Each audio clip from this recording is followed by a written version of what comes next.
What's up? Good morning, good morning. Good morning, here we are. Does this feel like MMA meets your shrink, or what? Like we're about to fight each other verbally. Yes, yes. Good morning, everyone. Good morning, John. It's such a pleasure to be here with you. I've been a fan for many, many years. In preparing for this session, I found out that you and I have a few things in common. What's that? We both have the last word at home since we're both married to strong Taurus women. Yeah. Yes, honey. We always... Taurus and Cancer is like the perfect marriage. In my case, it's He tells Taurus. me what to do, and I execute. Yeah, of course. On a more serious note, I think we both share, life and business purpose, which is to help elevate the image of Latinos in the U.S. I think that has been part of your mission. It certainly has been mine. It was more intuitive than a mission statement. Yeah. And then I grew into it. I love your line. You have a quote that says, "I see the new Latino artist as a pioneer, opening up doors for others to follow. And when they don't open, we crowbar our way in." How often do you have to use the crowbar?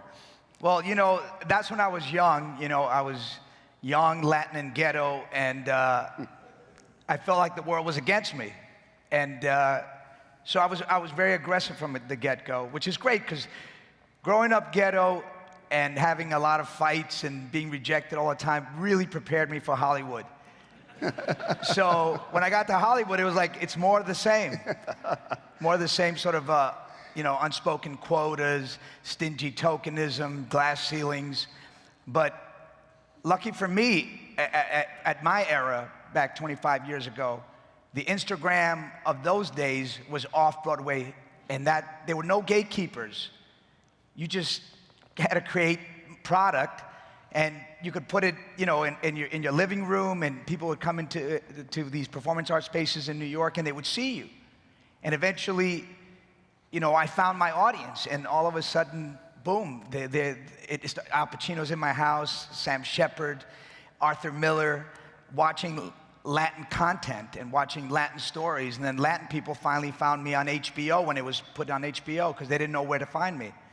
And that marriage happened, and from then on, I was able to continue creating Latin content, because Latin people are so hungry to see themselves, to reflect it back, especially the youth, without seeing like yourself in a movie or in a TV show or as an anchor person. How do you project yourself into the future? How do you say, I can do that, be that?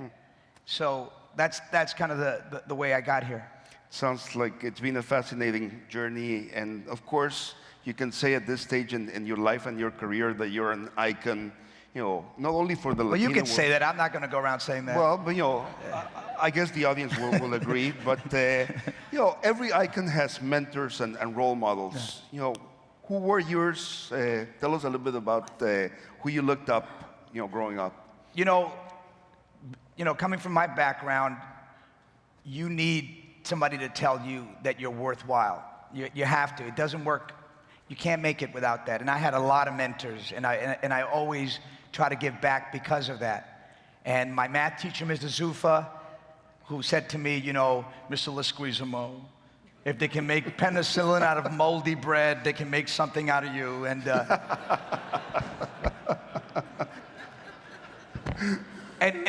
though that pithy little statement really motivated me. He believed in me. He knew I could be more than what I thought I could be. And then after that, Lee Strasberg was my acting teacher for a day. My acting killed him, I'm not gonna lie.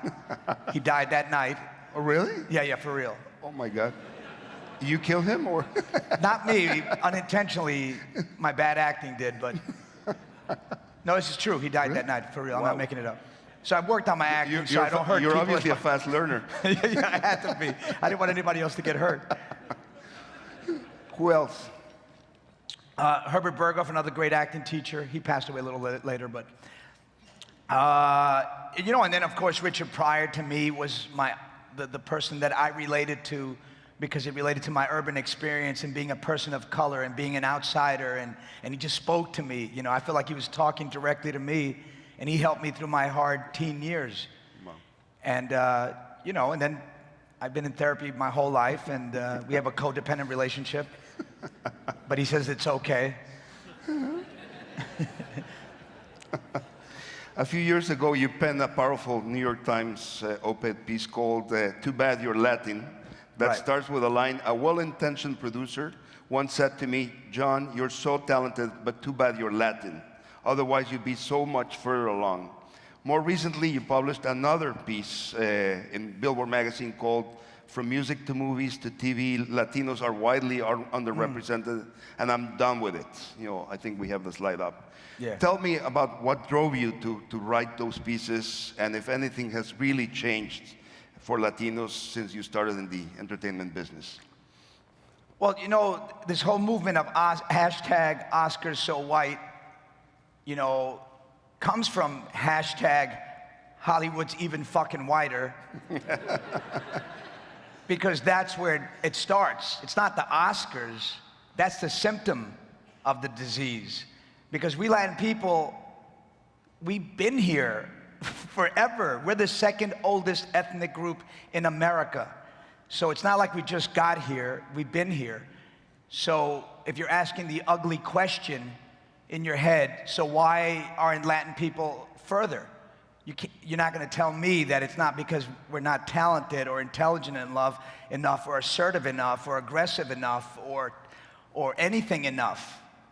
Because I've had enough of that. Because we Latin people are the last 4 Oscars have been won by Latin directors. Yep. So they're allowed to tell other people's stories, but not put us in it or tell our stories in Hollywood. Lin-Manuel's Hamilton, if he would have pitched that to a gatekeeper in Hollywood, it would have never got done.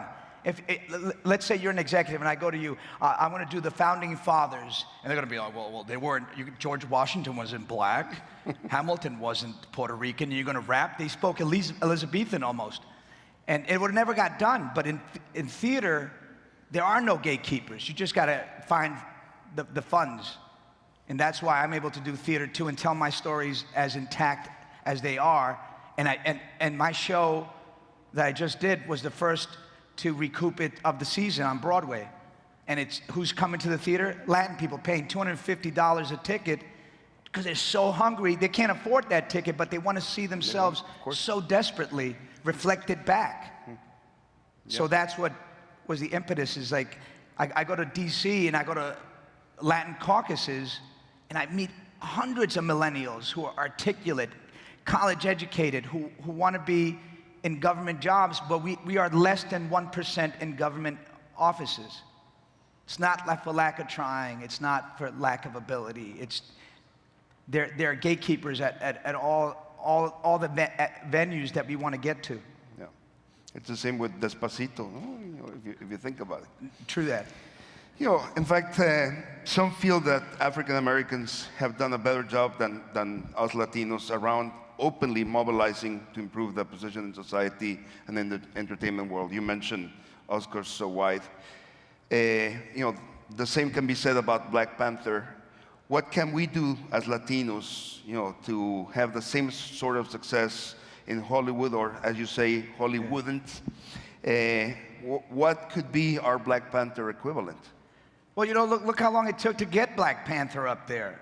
I mean, just 2018. I mean, it took forever to get there. Yep. And Wonder Woman, the first woman superhero, I mean, it took till last year, 2017. And women have been part of the world forever. It's not, I mean, we're doing all we can, but we need somebody to say, okay, green light that movie. Give them the opportunity. That's how Wonder Woman got done. That's how Black Panther got done. Somebody who was a gatekeeper said, I'm going to risk everything and I'm going to allow that to happen. I mean, it's all passes as Hollywood wisdom, you know, that women can't be the lead of an action film because boys won't relate to them. Black films don't cross the pond well. They don't have foreign box office. I mean, Black Panther just broke that sort of Hollywood wisdom that masked, you know, sexism and racism in some ways. So we need to create a Latino superhero? I mean, we're all creating it. I mean, I'm writing one. I know lots of writers are creating them. We need somebody to go, okay, let's just do it. Let's do it. Just do it. Because, I mean, Latin people have been drawing comic books since the 40s. Alexander Schomburg was Puerto Rican, drawing Captain America, Submariner. We've been drawing the comic books forever. Now put us on those pages. Make it real. Your one-man show marks your 6th over the past 25 plus years, starting with Mambo Mouth, followed by Spicorama, Freak, Sexaholic, Ghetto Clown. Most recently, and we were talking about it over breakfast, you just finished up a hugely successful run on Broadway around your current one-man show, Latin History for Morons, highly recommendable. Talk about this masterpiece. How did it come together? Why is it important given today's social and political climate?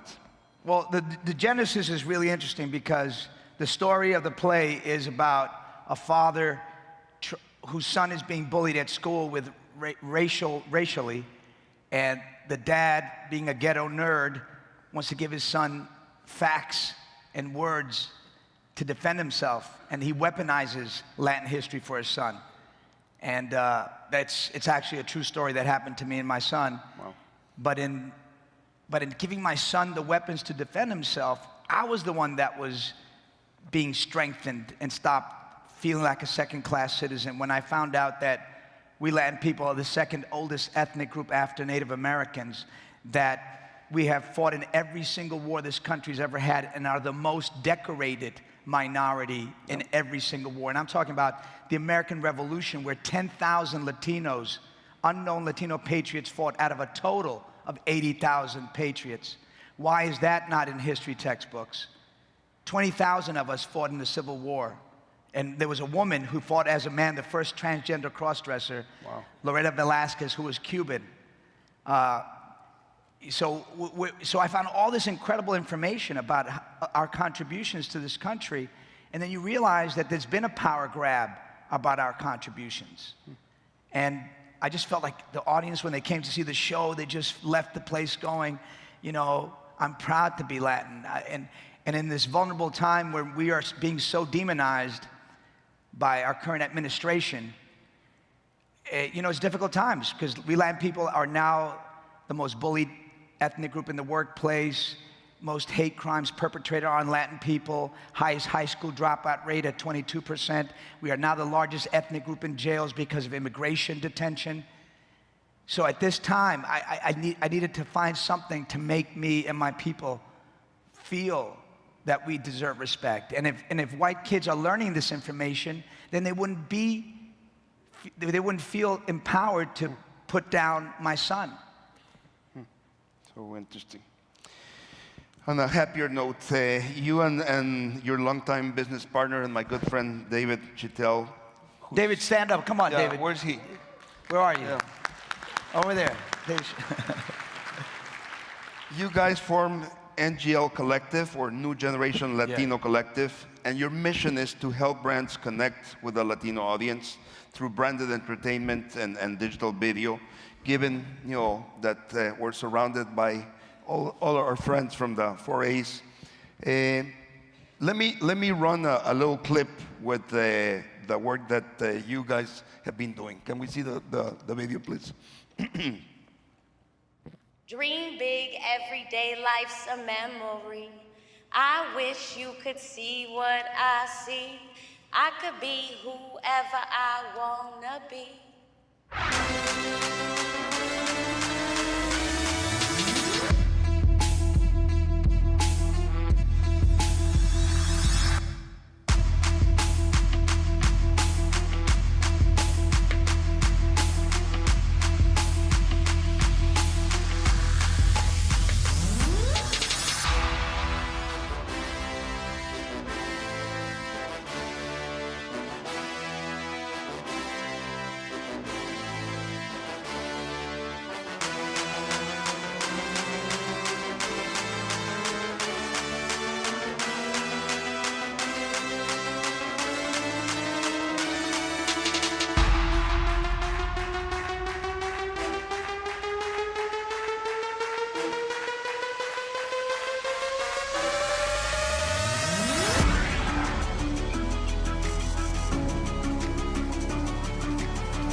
So, John, tell us why getting involved with NGL, and tell us a little bit about what's in the works.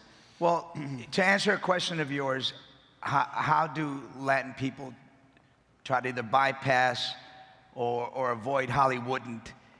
I think the new theater platform is social media. I mean, that's where you get all these Latin groups coming up through Instagram, Me Too, and getting millions and millions of viewers. Where did Cardi B come from? Instagram. And she skipped the gatekeepers to the top. Her real name is Alma, Dominican chick, and biggest rapper in the world right now. Bruno Mars Hernandez, Puerto Rican from Brooklyn. So we want to create that same platform and give the opportunity to Latinx, and let them find their audience. We help them find advertisers through this NGL collective. And we also just got an award show that we're keeping on the wraps right now, but we're gonna. It has a very interesting name. I cannot relate to it, right? Yeah. Stop giving clues, man. No. And we're gonna repurpose it for a Latinx generation Latinx. That's great. That's great.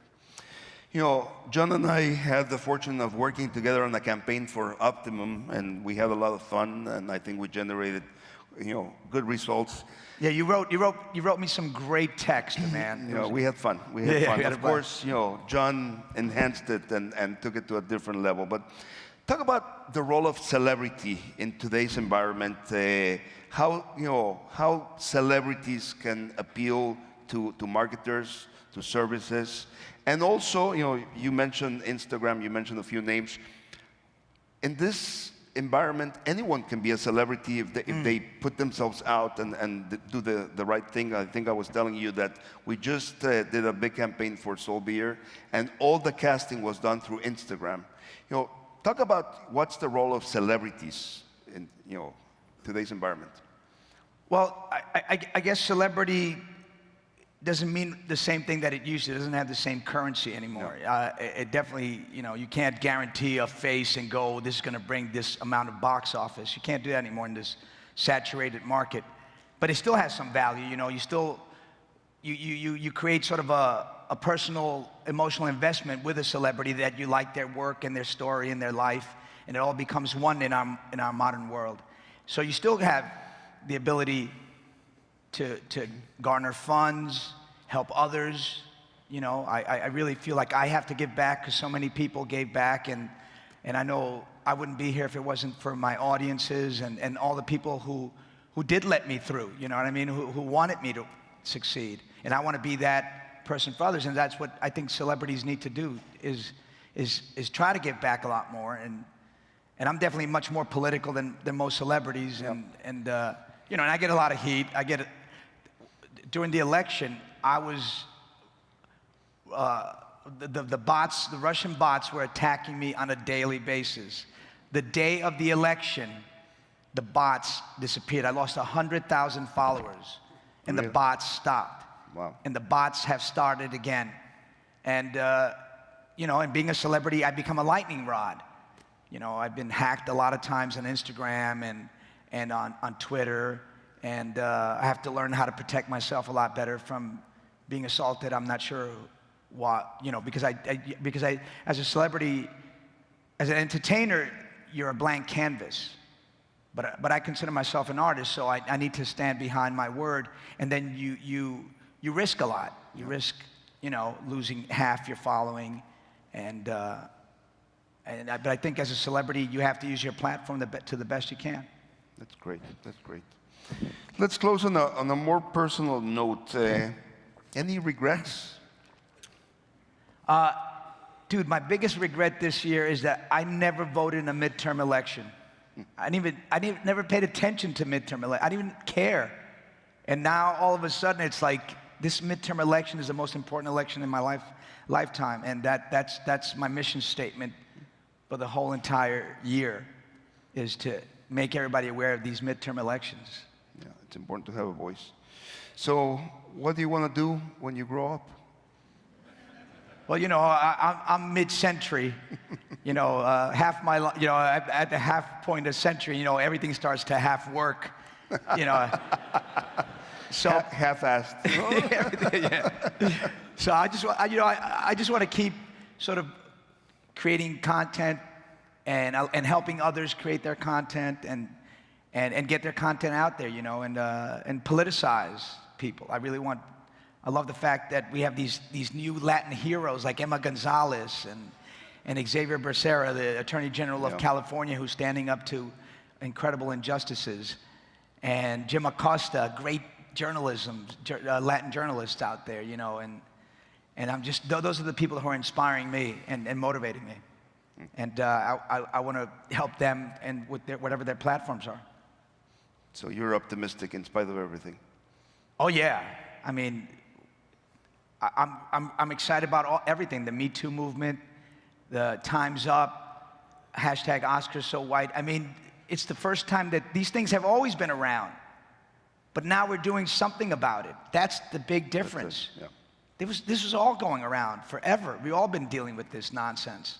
But now we have ways of dealing with these things and stopping them and maybe evolving our civilization, America, in a different way. And what's your message to the marketing and advertising community? You know, what can we do as an industry to help this cause? A lot. I mean, just put a Latin person in something. Put one of us. I'll take tokenism.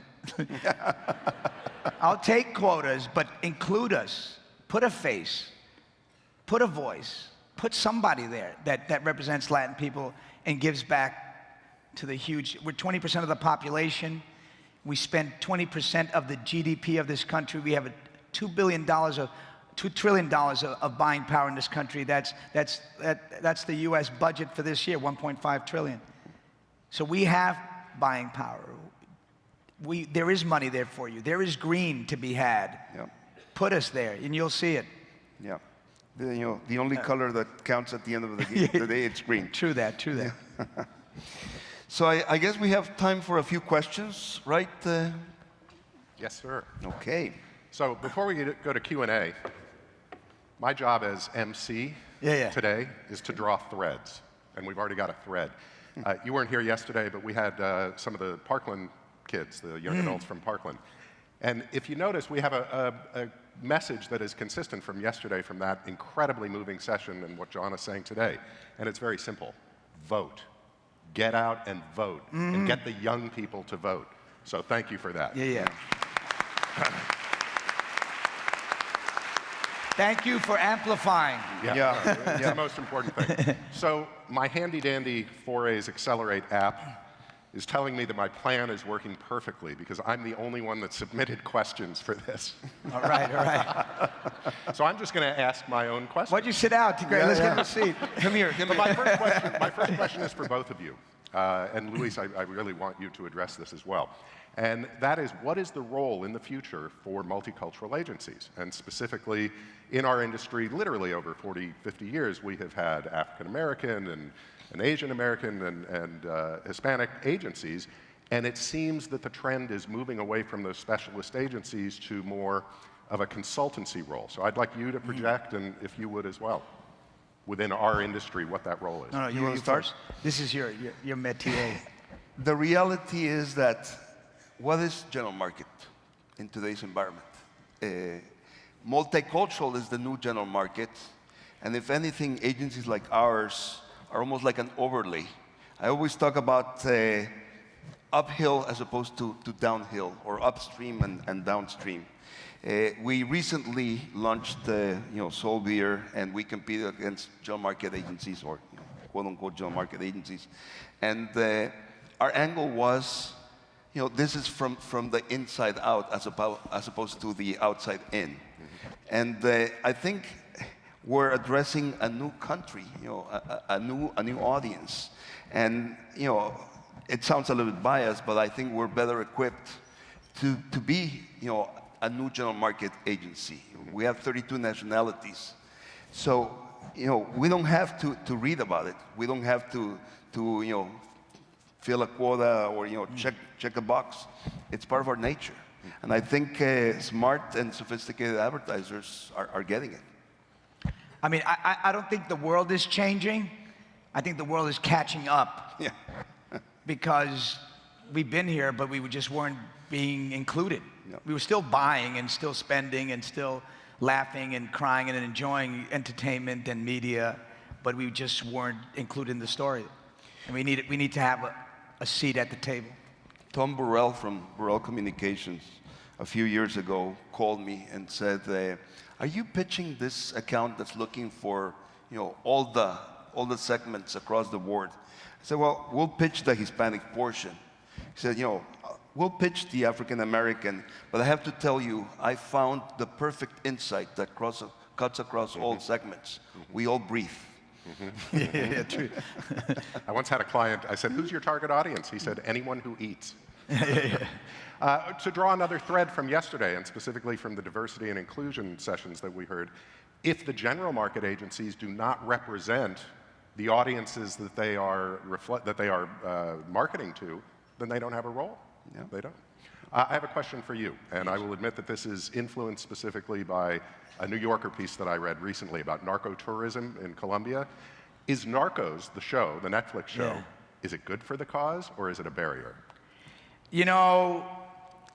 As much as I love gangster movies, it's very detrimental. My daughter just went with her whole class from their Brooklyn school, St. Anne's, to Colombia as a trip. That's a first, that's huge. But the kids were kind of like in lockdown. They weren't allowed, the parents were terrified. They're like, are my kids gonna be safe? What are we doing? So we have to constantly, calm their fears down, because I've been traveling there with my wife, my kids, my little Jew-Ricans. We've been going there forever, bringing family and friends to Cartagena, Bogota, Cali, Medellin, and nothing ever happened. Nothing. No, we weren't robbed, we weren't frisked, we weren't accosted, we weren't sequestered. Nothing happened, and it hasn't been happening. The show created the fear? Well, it perpetuates something that happened in the 80s, with Pablo Escobar, but that's not their reality. I mean, are people watching America and afraid to send their kids to school here? It's the same thing. I mean, but that's not happening over there. Right. All right. Are there any other questions from the audience? Let me just see if anybody has added one here. I think so. Except the Wi-Fi. How do you let every Latinx group tell their stories, given the difference in nationality, and specifically, from South America, Central America, or Hispanic American? You focus on the similarities, and you utilize what I call Walter Cronkite Spanish. We have, the reality is that there's not necessarily media that caters to each one of the segments. Univision or Telemundo, develop programs, and I'm sure John agrees. You look for universal truths that appeal and cut across. But it's the same thing as white people, what they watch on American television. For a long time, Americans had to have a neutral accent, right? To appeal to everybody. So you couldn't be, an actor couldn't really have a regionalism. But at some point, we like watching people from the South. We like watching people from the West Coast. It's the same thing for us. We can find a neutral accent. You can find the universalities, and then you can also be specific, because we also enjoy the sound of Spanish in different ways, or different little cultural tweaks. When I travel with my show, that's very Colombian, Puerto Rican, New York City, urban, and then I go to all of Texas, Houston, LA. Dallas, California, Chicago, Denver, New Mexico, Florida, Cubans, Puerto Ricans, Dominicans, Mexicans, Salvadorians, Ecuadorians, Argentines are all in the house cheering as loudly as my Puerto Rican Colombians in New York City. So they're relating to something that I'm talking about, even though mine is very specific to my city, to my culture. Find the commonality. We all breathe. Gentlemen, thank you so much. Thank you, Great way sir. to start Thank the you. My day. pleasure. Thank you. Luis, thank you. Thank you. John, Pleasure. thank Nice you so to meet you. much. Pleasure. Really Thank you, enjoyed man. it. Yeah, great job, man. Great job.